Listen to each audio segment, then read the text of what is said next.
Ça fait déjà quelques années que je travaille dans le milieu de la restauration, puis j'avais envie de venir me perfectionner vraiment pour pouvoir aller chercher le type de restauration plus haut de gamme, donc les hôtels ou les plus grands restaurants. Ce qui m'a motivé à m'inscrire à l'École hôtelière de Laval en sommellerie, c'est ma passion du vin. J'avais déjà des intérêts pour le monde du vin. Je suis déjà dans le service depuis plusieurs années, depuis plus de 10 ans. Et c'est ça, j'ai eu un désir de me spécialiser, vraiment d'être plus pointu là, pour mes conseils. Je m'appelle Dominique Duquette. Je fais actuellement mon ASP en sommellerie à l'École hôtelière de Laval. Je m'appelle Frédéric Thériault et je suis en sommellerie.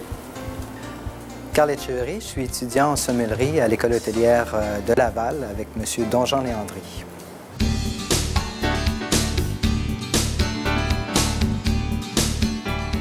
Alors, mon nom, c'est Donjean Léandry et j'enseigne une SP en sommellerie, c'est-à-dire une attestation spécialisée en sommellerie à l'École hôtelière de Laval.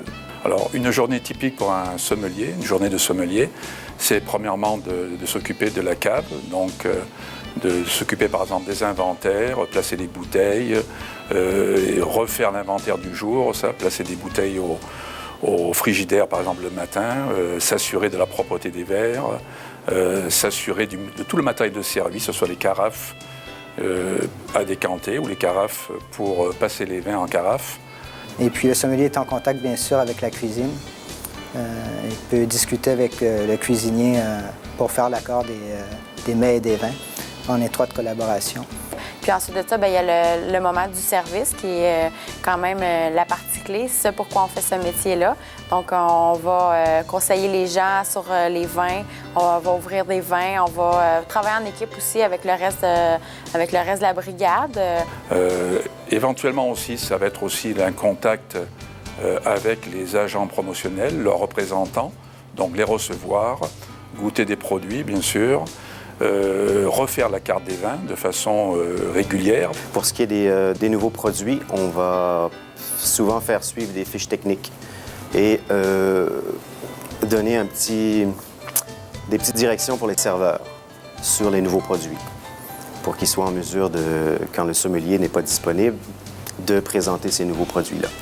On peut faire, si on a la plume facile et le verbe facile, soit des publications sous forme de chroniques papier ou des chroniques à la télévision ou à la radio. On sait que c'est toujours bien apprécié. On ne peut pas être assis sur ses lauriers, il faut lire énormément, assister à des salons, rencontrer les agents, partager ses connaissances. Quand on a des clients qui nous disent qu'ils ont un bon service, puis qu'ils sont contents, puis qu'on les a bien conseillés, puis qu'on leur a bien raconté des petites anecdotes, puis qu'ils ont appris quelque chose avec nous, ça, c'est... On le sent, moi, je le sens dans mon cœur, c'est pour ça que je fais ce métier-là, c'est tout. La soirée est faite. Dans ce temps-là, on oublie tout ce qui a été mal, on oublie les clients un peu plus difficiles parce qu'on sait qu'on a des gens qui nous ont appréciés.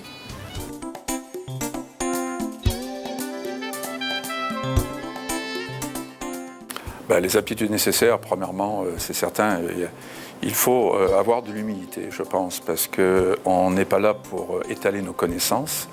Hein, les clients, souvent, ils sont intimidés par un sommelier, une sommelière, donc il s'agit simplement de présenter le vin, d'essayer de les guider avec le plus d'humilité possible.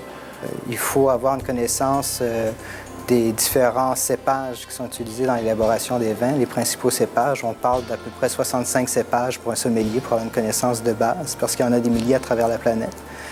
Il faut être un peu vendeur aussi parce qu'il ne faut jamais oublier dans le service de restauration, on a des produits, c'est une chose, mais il faut les vendre. Alors on travaille avec une carte des vins souvent complexe, on a les connaissances, mais il faut vendre ces vins. Il faut avoir développé des habiletés techniques, ça se fait au quotidien. Hein? Alors, présentation du vin, ouverture de la bouteille de façon convenable, décanter, mettre en carafe. Et c'est des automatismes qui se font avec la pratique pour que ça soit fait de façon naturelle, avec une aisance, et puis que ça soit fait de façon propre, mais sans tomber dans le maniérisme, que ce soit jamais un cirque. Il faut que ça soit fait de façon naturelle. Il faut avoir envie de partager un engouement pour un plat, pour un accord avec le vin approprié. C'est d'avoir de l'entre-gens, bien entendu, de pouvoir converser avec les gens. Et tout cela, bien sûr, on peut le faire que grâce à une culture générale, pas seulement une culture des vins ou des spiritueux, mais une culture générale. Connaître des petites anecdotes, des petits détails qui vont faire sourire les gens.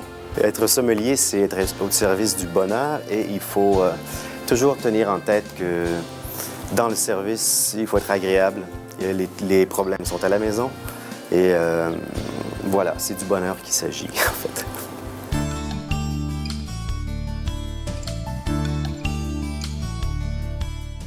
La formation de sommellerie commence donc au mois d'octobre, début octobre, et se termine à la mi-avril. Mais il y a une interruption aussi durant le mois de décembre pour permettre aux étudiants qui, pour la plupart, sont déjà employés dans des établissements, de pouvoir travailler durant le temps des fêtes. Donc c'est une formation qui dure en tout et pour tout 450 heures. Et ça comprend un stage aussi dans le milieu du travail. Une journée type avec Don Jean, le professeur. Les matinées sont académiques et l'après-midi, dégustation. Et on en déguste. Plus on avance dans l'année, plus les dégustations se font à l'anonyme. Donc, on a des verres devant nous, on doit essayer d'identifier ce que c'est. Donc, ça pratique d'autres aspects qu'on doit développer dans le cours. On voit les grands pays producteurs comme les pays européens, France, Espagne, Italie, et ici les pays du Nouveau Monde également. Il y a beaucoup de théories, c'est un fait, il y a beaucoup de théories. Donc, on aborde différents modules. On parle de l'histoire, un peu l'histoire de la vigne et du vin. Ensuite, on parle d'énologie. Bien sûr, on fait un survol sur l'énologie. Je ne veux pas en faire des œnologues, mais pour connaître le vin, pour comprendre le vin et comprendre les spiritueux, il faut connaître les méthodes d'élaboration. On apprend aussi l'accord mets et vin. Ça, c'est très important. La dégustation du vin, c'est une chose. On apprend à décortiquer le vin, ses saveurs. Maintenant, il faut l'appliquer sur un plat. On apprend la décantation. Quoi décanter, comment décanter aussi. Les verres appropriés pour les différents types de vins parce qu'on ne sert pas les mêmes vins, tous les vins dans le même verre. Donc, notre enseignant en sommellerie, c'est Don Jean Léandry. C'est un professeur qui a voyagé de par le monde, qui a des connaissances énormes. C'est effrayant, tout ce qu'il connaît, tout ce qu'il sait. Il est allé partout, il a tout vu. C'est sûr qu'il dirait qu'il n'a pas tout vu, mais il a vu beaucoup, il connaît beaucoup de choses. Donc, c'est un passionné de la restauration. C'était un réel cadeau. C'est un passionné. C'est quelqu'un de très humble en même temps. En dégustation, il est très à l'écoute et très respectueux. Et ça, c'est très important parce que c'est intimidant, la dégustation au début. Le cours de sommellerie, c'est beaucoup d'études. On ne se le cachera pas.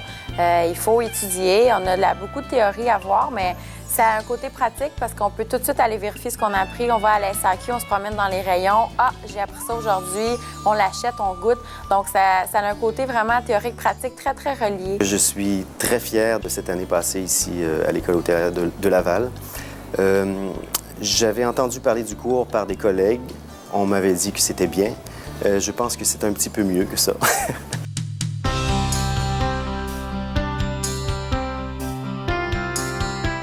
Le type d'employeur qui recherche les gens qui ont complété cette formation de sommellerie, évidemment, on a les restaurateurs, hein, les propriétaires de restaurants, les propriétaires d'hôtels aussi, parce qu'on a des restaurants de prestige dans les grands hôtels de Montréal. Il y a aussi les maisons de vin, les maisons d'importation. Il y a la SAQ, bien sûr, parce qu'on a un monopole de distribution d'alcool au Québec. Tout le monde connaît la SAQ.